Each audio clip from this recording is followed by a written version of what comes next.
There's a house off our right side. It's called the Machiavelli House. It's the Robinsons' home. That's actually the original homestead. Nobody lives there anymore, I should say. Matter of fact, nobody's lived there in a long time.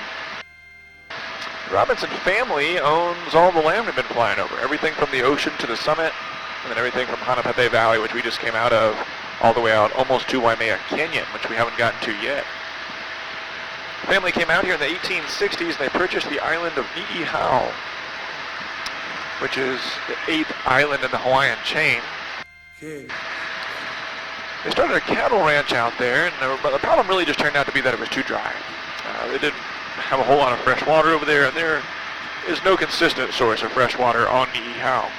And so they brought their herd and their family over here to the island of Kauai, and they bought the land beneath us. They purchased it from King Kamehameha IV, paid a total of $25,000 for Ni'ihau and the land here on Kauai. As you can imagine, it's worth well over $1 billion today. But 7 generations of Robinson family members have lived on this land. They're still raising cattle and growing crops. Today they're growing mostly research crops, although they were sugar barons at one point in time. This is Olokele Canyon that we're about to cross over now. And the dreams that you dream of once in a lullaby.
We're just coming into Waimea Canyon here, sometimes called the Grand Canyon of the Pacific.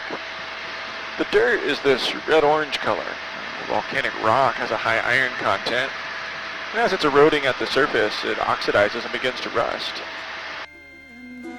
Watch them grow, they'll learn much more than we'll know, and I think to myself, what a wonderful world.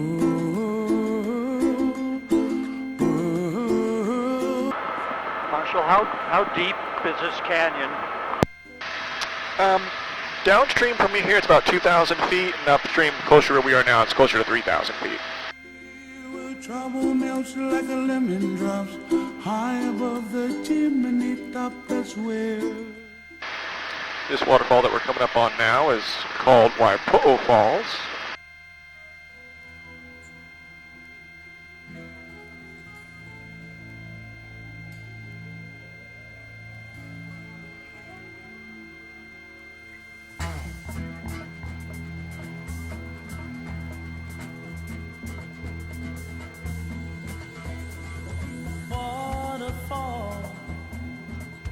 tumbling right down the wall, waiting for you, my love, and me.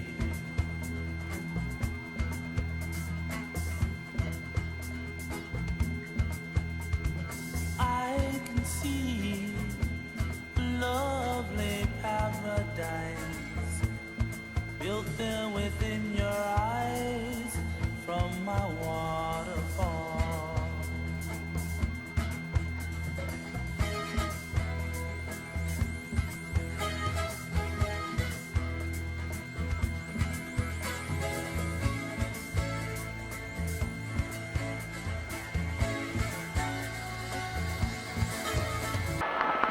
So do they have an estimate on how old this island is? You know, there are a few different estimates. It's hard to pinpoint which one is which. You know, I probably like you, I've heard that it's old. You know, the further west you go, the older the Hawaiian Islands are and that sort of thing. But as far as actual years and dating lava rocks and that sort of thing, I'm not really sure. As you guys know, on Big Island, and some of the rest of you may or may not know this, but on Big Island there is a volcano that's flowing with lava. And it's certainly, I think, actually currently the most active volcano in the world.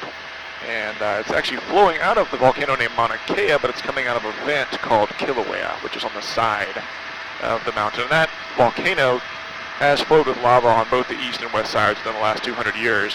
The only other lava flow that's actually been witnessed by human eyes in the Hawaiian Islands is Haleakala, and that was between 14 and 1600 at a place called La Perouse, which is south of Wailea, if you've been over there, kind of south of Kihei even, if you know that area even.